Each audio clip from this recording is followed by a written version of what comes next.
Временно исполняющий обязанности главы республики ответит на вопросы жителей Якутии. Поучаствовать в диалоге с Егором Борисовым можно будет в прямом эфире телеканала НВК «Саха» 13 мая в 19:15. Вопросы в этот вечер будут приниматься по телефонам 34 24 19 и 43 50 77. Также можно написать письмо по указанному на экране адресу или отправить сообщение по электронной почте.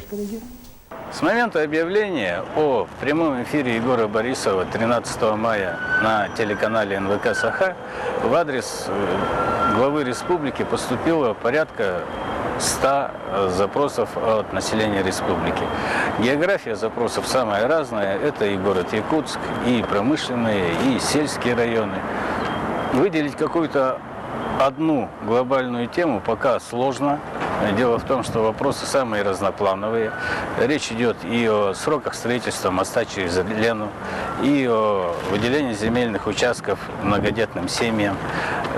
Естественно, задаются много вопросов о предстоящих выборах главы республики осенью этого года. Актуальной стала тема нехватки воды в городе Якутске.